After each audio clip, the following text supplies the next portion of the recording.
আমরা চলে এসেছি নতুন ভিডিও নিয়ে। Welcome to our channel. আমি ঈশিতা, তোমরা জানোই, যারা আমাদের ব্লগ দেখো তারা জানো। তো আমরা চলে এসেছি রয়্যাল এনফিল্ডের থার্ড সার্ভিসিং করানোর জন্য। তো আজকে মোটামুটি এর একটা ক্রাইটেরিয়া থাকে, মানে সেটা হতে হবে হচ্ছে 12 মাস কিংবা 10,000 কিলোমিটার। তো আমাদের প্রায় 9,000 সামথিং হয়েছে কিলোমিটারটা। তো আমরা সামনে ঘুরতে যাব, তো তার জন্য আগে থেকে একটু সার্ভিসিং করেই নিয়েছি। 10,000 হয়তো ওভার হয়ে যাবে আমরা ঘুরতে যাব যখন, তো তাই জন্য আগে থেকে সার্ভিসিংটা করিয়ে নিচ্ছি আমরা। তো চলো দেখি কতক্ষণ লাগে আর খরচ কি পড়ে, সেটা হচ্ছে মেন। হার্ড সার্ভিসিংয়ে মোবিল চেঞ্জ করার ব্যাপার থাকে, কিন্তু আমরা সেকেন্ড সার্ভিসিংয়ে মোবিল চেঞ্জ করে নিয়েছিলাম। তো সেকেন্ড সার্ভিসিংটা 5,000 কিলোমিটারে হয়, তো আমাদের একটু বেশি হয়ে গেছিলো, 6,000 সামথিং হয়ে গেছিলো। তো তখন আমরা সেকেন্ড সার্ভিসিং করিয়ে নিয়েছিলাম, মোবিলটা চেঞ্জ করে নিয়েছিলাম।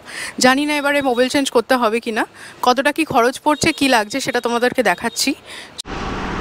আমাদের বাইক ছিল 18 নম্বরে, মানে 17টা বাইক সার্ভিসিংয়ের পরে আমাদের বাইকটা সার্ভিসিং করা হবে।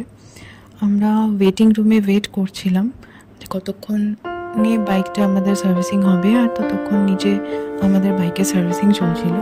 তো তোমাদের একটা কথা বলে রাখি, তো যখন তোমরা সেকেন্ড সার্ভিসিংয়ে আসবে সেটা 5,000 কিলোমিটারের ভেতরে আসার চেষ্টা করবে, যেটা আমাদের 6 থেকে 6.5 কিলোমিটার হয়ে গেছিলো, এবং তার জন্য আমাদের একটু অসুবিধাও হয়েছিল।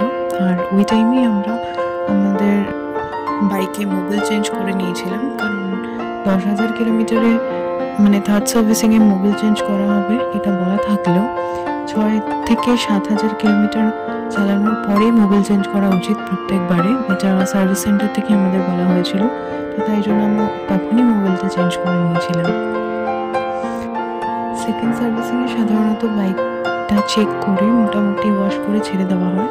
তো আমাদের যেহেতু মোবিল চেঞ্জ করা হয়েছিল, তার সাথে ব্রেক প্যাড চেঞ্জ করা হয়েছিল, সব মিলিয়ে ওই 1500 টাকা মতো খরচ পড়েছিল।